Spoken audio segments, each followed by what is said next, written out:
Welcome to Inside the Arena, your source for everything off the ice, off the court, and outside the field of play. With your hosts, KOMO Sports Director Niko Tamurian and KOMO Senior Reporter Chris Daniels.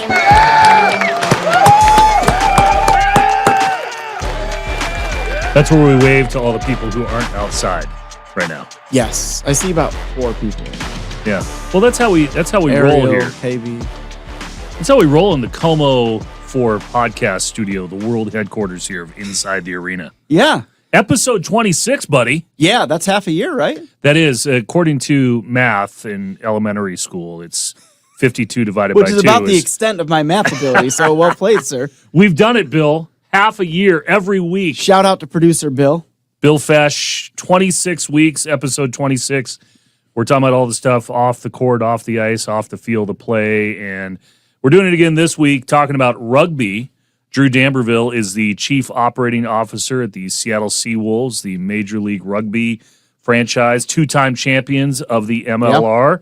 Yep. He's going to be on to talk about planning for Season 8 already and potentially a move to Memorial Stadium. And that's a high rate of success. 2 championships, a near miss this past year. They were in the title game. And as we've heard on this show before, a lot of planning about the World Cup of Rugby. And we'll talk about that as well. But first, we like to do this every week. We like to touch every base, touch them all, hit all 4 corners, the good, the bad in the world of sports, off the ice, off the court, off the field of play. Yeah. Niko, what do you like first? Yeah, and I think you probably know where I'm going with this. I just did a really fun story here for KOMO News that we had another fan-induced earthquake at Lumen Field. So cool when you think about that our fans can do this. Kobe Quake, I'm personally dubbing it. Nobody else has called it that yet. I hope they do. Kobe Bryant's big interception return for a touchdown in the win over the Cardinals.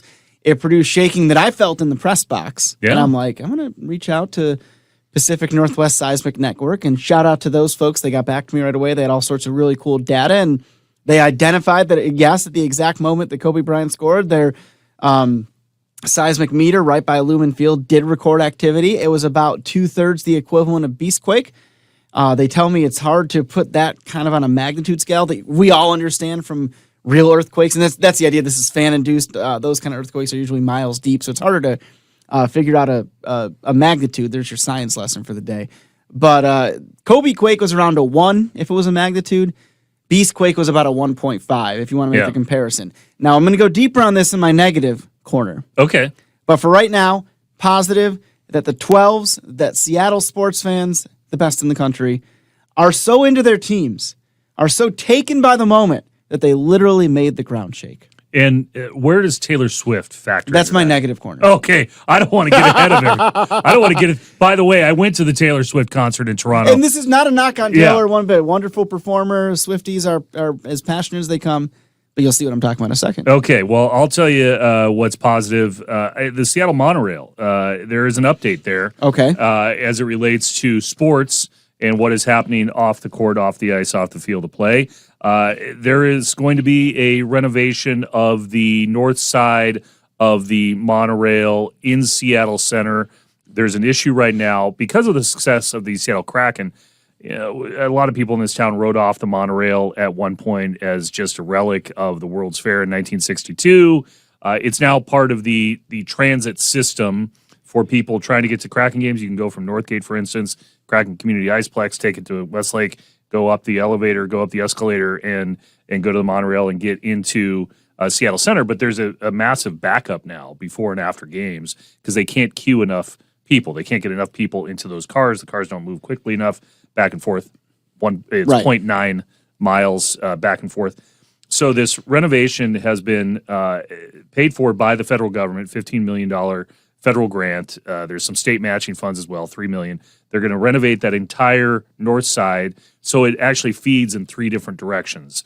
And what the planners there, and you're seeing it if you're watching along with us, what the planners are saying is that's going to increase the speed, the amount of people who can get in there, get on the cars, get off the cars or the trains, so to speak, and that should speed up the times. And what you're looking at right there is the direction of Memorial Stadium. The idea is that construction can begin in 2026 and open in 2027 in time for the new Memorial Stadium. All of this is also interesting just with the success of the Kraken and the amount of people going to Kraken games, but also the potential return of the Sonics. They want to make sure that this is all in place and ready to handle an increased load of people coming to Seattle Center. Yeah, and actually know some of our colleagues that'll go from Northgate, the Kraken facility, cover practice, then take the monorail to Climate Pledge to cover the game. Yeah. It's useful. It's really useful, and I'm glad to hear all this. Yeah. So what do you think is not so good this week? Listen, this is really that it's not a bad thing. But as you were alluding to, Taylor Swift does have the record as far as seismic activity caused by fans at Lumen Field. But my friends at the Pacific Northwest Seismic Network tell me, and this is my negative thing, because football can't match this, it was caused largely in part, yes, Swifties were jumping and dancing and all that stuff, but it was caused largely in part by Taylor Swift's sound system. Oh. The deep bass that the ground, here's your science lesson, it's soda, which makes it more susceptible to this sort of thing. It's very loosely consolidated, I guess would be the word there. It's loose sediments and things like that. So it'll get shake, like we saw in Beastquake, like we saw with Kobe Quake. But the Swifties, it's the sound system from Taylor Swift that literally made it about 5 times what Beastquake was, as far as the shaking on the ground is concerned. Now, that's not just fans jumping as passionate as they are. So it's not a negative. I think it's a cool aspect of our stadium. I just think that the amazing crowds that we get for Seahawks games are at a disadvantage because now we have a bass system playing when Kobe picks off a pass, right? Yeah, well, that's actually really interesting stuff. Thank you. That Taylor, because as I just said, I was at the concert in Toronto, and this is not the negative I wanted to share with you, but it is also a negative, so it's an extra corner this week. I went to the Toronto Raptors game, right? And for all the people who want to complain about the Mariners relying on 1995 all the time, the Raptors logo now includes a dunking raptor with the number 15 on it. They're living in the glow of Vince Carter as opposed to living in the glow of their NBA championship, which seems a little odd. You go to the team store and you're like, why are you selling all this Vince Carter stuff as opposed to NBA championships, Kawhi Leonard, that whole team, that great team. It was only that 5 years ago, yeah. Yeah, seemed a little odd to me. But you know what? Speaking of the Mariners, boy, I really want to get into this with you. Yeah, I know you do. I think there's a lot of data to go over, and the negative here is really about TV rights and ratings as it relates to the Mariners and the Kraken. So I don't know if you saw this, Niko. Yes. About the continued uncertainty with Root Sports. There's a report in The Athletic that the Mariners are on a path to becoming a member of the MLB Media in-house group, along with 7 other franchises, which means the Mariners turn over production of their games to Major League Baseball. Major League Baseball is going to be doing that with 7 other teams this season, which potentially would give fans a direct-to-consumer option. So there is some positive with that. But the Roots situation is also why we're in a position with the Seattle Kraken, as you know, they chose to take a deal where you can watch a game on Amazon or with an over-the-air broadcaster. It's what a lot of teams are now starting to do as regional sports networks collapse. And we've followed this on the show, and that's why I want to talk about it, is on how this is going. There's been some reporting in the Seattle Times about the past week on this as well. And I want to parse this out. Be careful about how I say it because the numbers are being reported a certain way in the Times. And those numbers were reported by the Kraken. And there was an element, some context that was missing to all that. It was a nice piece, by the way, by Kate Shefty on the hardworking people behind the scenes. Patrick Brown, I've known for years, director there, doing a great job.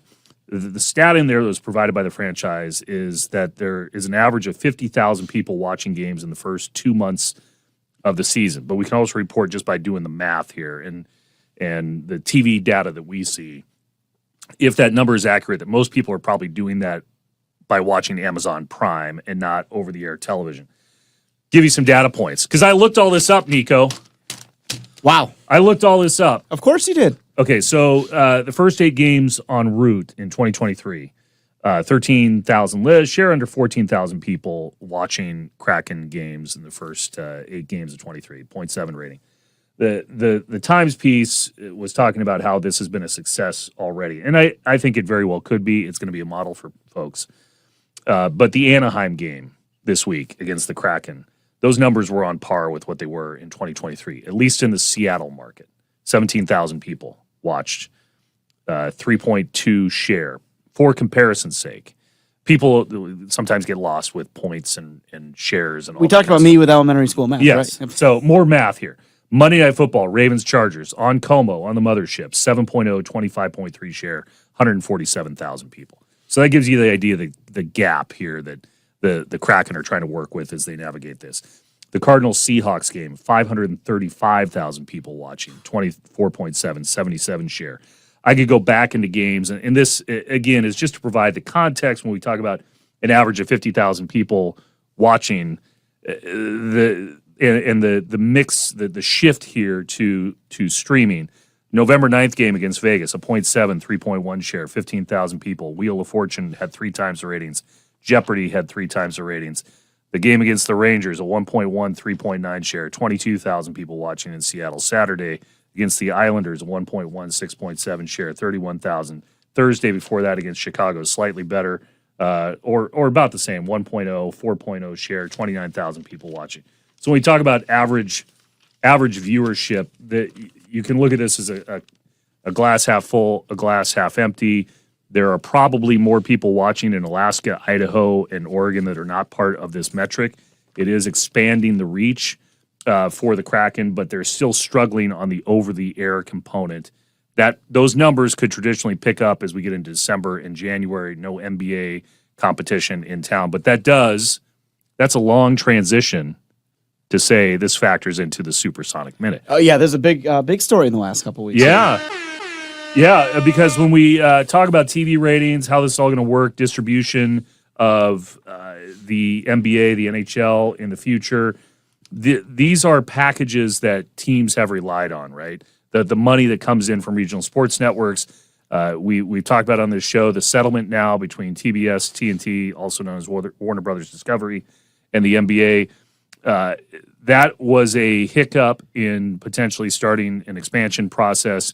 That is now out of the way, that settlement. So that Kraken deal, the Mariners package, that may all serve as a template for building out what a local broadcast package looks like, which is for years, as you know, has been the bread and butter revenue stream for franchises. That is all part of what we talk about when we talk about expansion. What is this going to look like? How much money are local owners going to have to put out on an expansion fee? How much money can they make back in a hurry? How much money can they make from revenue on the ad sales for all of that?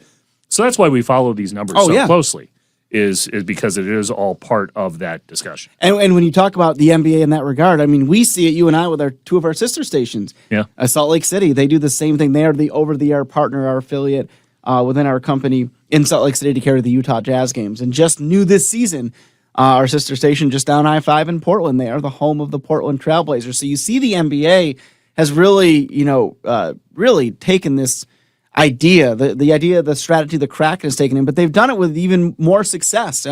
Those stations in our company, they get great numbers and they do a great job. And, on some of those games from the Trailblazers can be seen on our KUNS, which is also a home to the inside the arena. So there's a lot of cool stuff there. And Chris, I'm going to ask you for a second here. Yeah. Well, you don't have to really do this, but close your eyes. Okay. Visualize opening night, October 2027. Inside the NBA, Charles Barkley, 75 Ernie share. Johnson, Kenny the Jet Smith, Shaq, all courtside at Climate Pledge Arena for the Seattle Supersonics against the Las Vegas LeBrons. I don't know what their nickname's going to be. Or the that team that was formerly known as the Sonics. Oh my God, that would be amazing. You want to talk about an 80 share now? Yeah. In a few years, the way this is going, I mean, all those numbers I just threw out. Also a positive for Amazon. Amazon doesn't release their numbers. Right. So they could very well be doing better in Boise and doing better in Spokane and doing better in Portland, doing better in Anchorage. And I think that's what we're going to be watching over the next couple of years. Is this a model that's going to work for everybody? One other thing we're watching is just the rise of rugby. Yeah. Here in Seattle. I don't know if you watched any of the Olympics rugby coverage, but it was fun to watch. It's a fun sport to watch. There's a major league team right down the road in Tukwila that has eyes on Seattle. A really interesting conversation this week with Drew Dambreville, who's the chief operating officer for the Seattle Seawolves. He just started there this year, but they already have grand plans about what they're going to do in the near future. And I just had a chance to talk with Drew. Here's what he had to say. Drew, thanks for doing this. Thank you for having me, Chris. Seattle Seawolves going into, I can't believe, year 8 already after a couple of titles, another finals appearance as well. What do the preparations look like right now for season 8? Oh, man, a lot of moving parts in the preseason. Coach and the rugby staff, the rugby ops team has done an amazing job assembling the roster for 2020, or make that for 2025. And it's, we lost some key guys. Last year we had we hit a rough patch in the season where we lost 7 impactful persons in the middle of the season, right? Majority of our forwards were gone. That's equivalent of losing your defense. But coach was still able to get us all the way to win the Western Conference Championship and to the championship game. So this year it's rebuilding on the lessons learned last year and making sure we have the adequate bodies to get us over the hump. You're relatively new to the organization. Why take this challenge on as the COO of the Seawolves? My career, I've been Bob the Builder, I like to call it. So, I was with the XFL in 2023 when they came and needed someone to run the Seattle market. When they pulled out of the market at the end of the season, this was another opportunity. Come in, build a legacy. These guys have done an amazing job over 7 seasons of winning, as you said, 2 championships, several Western Conference titles. So, I wouldn't say quite easy, but an easy position to jump into, but one that's very exciting.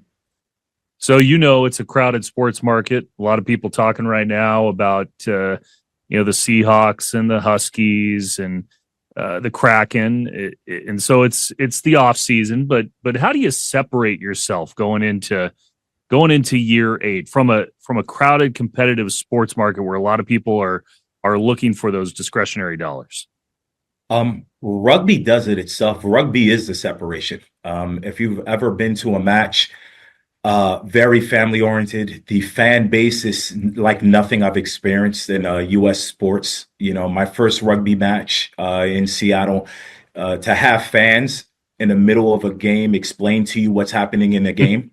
Whereas, if you went to other sports, that fan base would be like, hush, I'm watching the game. Don't distract me. So rugby in itself as a community, it separates itself. For us, it's the fan experience. We're kind of, I like to say, where MLS was about 10 years ago, right? So we play at Starfire. It's intimate. It's fun. It's priced perfectly for families. And it's just high energy, great impact. And if you get to meet our guys, 1, they have the best beards in the world. 2, the accents are amazing. And 3, they're amazing people. And there has been a culture even predating MLR in the Seattle area with rugby and a lot of people that were playing for kind of the semi-pro teams leading into the Seawolves. So there has been, to your point, there has been a culture that has been created in Seattle. But you were just saying some of the players and the new signings. I just saw the new signing of Juice. He goes by Juice. Gimete, 6'1", 260. That's a big guy. Oh, when you see these guys in real life, it's amazing. Last year in the spring, a couple of the Seahawks came down to watch a match. It was I want to say one of the playoff matches, and to have them walk on the pitch afterwards and stand next to our guys and realize, like, these are some big boys. We have I think we signed a guy, CC Mahoney from he's a MLR vet, 6'8", 270. They're not small humans. No, they aren't. And when you see some of the impacts, I think the MLR has a great video breaking it down for newcomers on the sport and how there are elements of other sports that are involved, but you see some of these guys hitting one another. It makes me hurt as an older guy. It's there's a and it's cool. It's a level of respect there. It's similar to and I trained MMA and kickboxing for a while in the past, and people look at it as brutal, but there's a level of when you know you can injure someone really, really bad because there isn't protective gear. There's no helmets and shoulder pads. There's a level of respect that you have for your opponent, and then there's a level of skill, care, and just technique that's involved that these guys practice day in and day out. So it's what makes it amazing. Yeah, there. It was interesting looking through the website. You have a nice professional photo, standard professional photo, but everybody else has their arms crossed. What is that all about? Is there something going on with the team there? Everybody's got their arms crossed in the photos, including the managers and all the assistant trainers and coaches. I mean, I don't want to make this official, but I feel like that's us letting you know, like we're standing on business. We're ready. We're ready. The Seawolves stay ready. You know, one of the things that's talked about with the Seawolves, you mentioned Tukwila and Starfire, which has been a great facility for multiple teams over the years, whether it be the Sounders or the Reign or the other lower division teams that have played there in the world of soccer. And now people are starting to talk about Memorial Stadium and the renovation plans there that are underway with groundbreaking expected here in 2026. Where does Memorial Stadium fit into the conversation for the Seawolves in the near or later future? Well, when I was brought into the mix a few months ago, it was suggested to me that's something that we're looking into very heavily, making a possibility in 2027. We have a team that's working on that. Part of our ownership group is involved with the Kraken as well. So I'm letting those guys do what they do. I am working with the goal in mind of moving into Memorial Stadium, our team, to Seattle in 2027 with all. You know, again, I'm saying that from a personal standpoint. I don't want to make that official, but that's the premise. I'm trying to build what we do internally from a fan base so that when we move into a new stadium, we automatically have to 2x everything to fill that place, right? So the goal is to build everything we're doing internally, from ticket sales and sponsorship opportunities to merch and all, to fill a larger space. So nothing official, as you just said, but what makes that area, what makes that spot appealing? Because it has been something in this town, as you know, that has been discussed for 15, 20 years, having a new mid-sized stadium near downtown. Well, Seattle as a city is missing a flex stadium, what I refer to as a flex stadium, right? You go from a small stadium or high school, you know, in my opinion, if Memorial were an option, the XFL would probably still be here. You know, in other major markets that have MLS teams, they've built their own stadium, you know, that 10 to 15,000, which I refer to as a flex stadium, allows you to get, you know, a great audience in there without taking on all the overhead of a Lumen Field.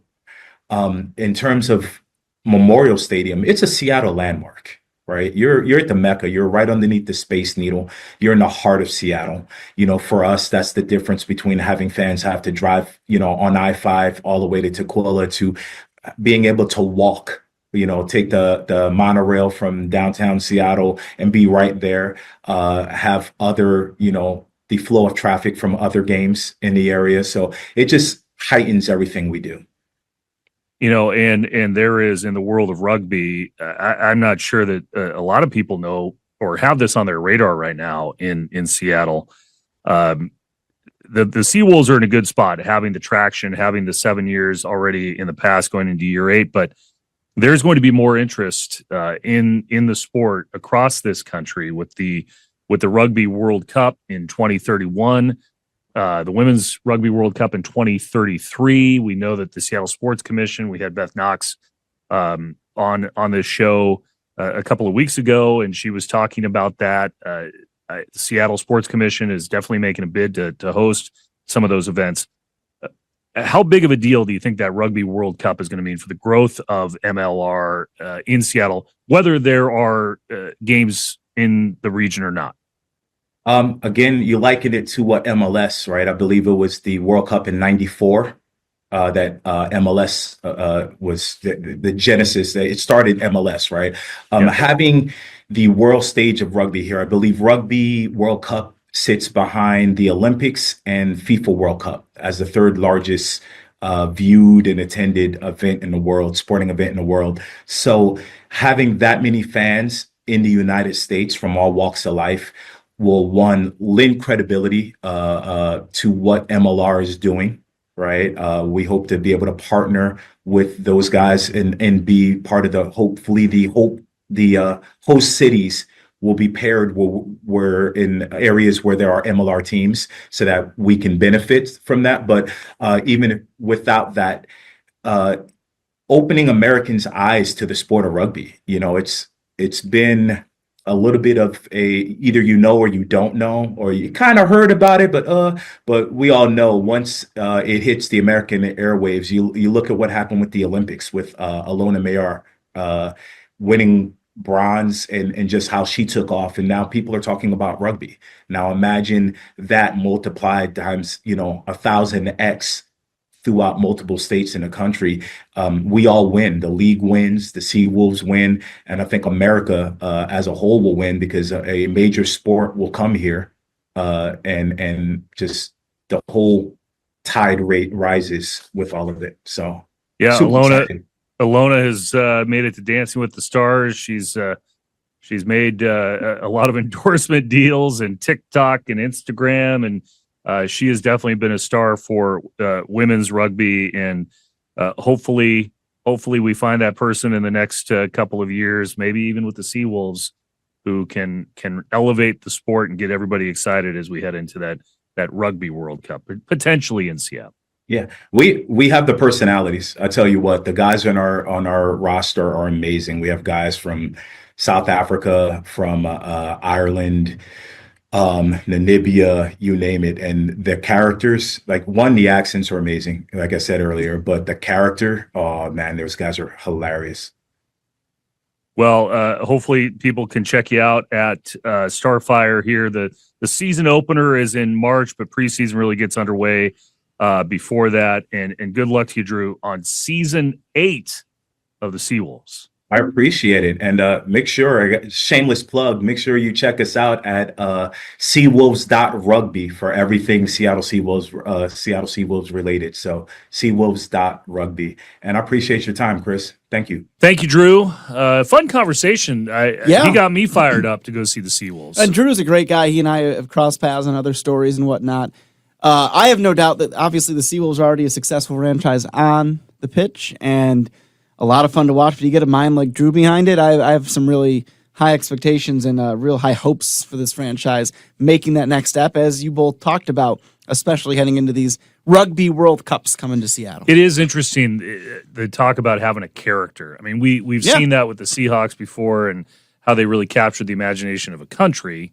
They were also very good at the time. You get a character like Alona on the women's side, and next thing you know, it can just take that one person. Yeah, just like Caitlin Clark to get people excited about a sport, and they have momentum with now these years in Seattle. The Rugby World Cup, believe it or not, it feels a long time away. It's not 7 years away. Yeah, and all it takes is that one character to get people excited, and I think the Seawolves are probably in a good position. Yeah, and I would say this too. You mentioned, that maybe a ways down the road, but and he may be excited in the future, certainly, about what could potentially be there at Memorial Stadium. But that atmosphere at Starfire is pretty awesome. I mean, check out a game there if you haven't yet. Obviously, Starfire being intimate, but that kind of adds to it. You're right there as these guys kind of level each other, and the fans get into it. I really enjoy checking out games down there. And they can always, full circle, they can maybe see if there's some bad blood. Yeah. Why not? And play some Taylor Swift. See what you did there. That's twice in a row, music references. Oh, David Lee, take it. You've been listening to Inside the Arena with Niko and Chris. Please subscribe on your favorite platform. Until next time.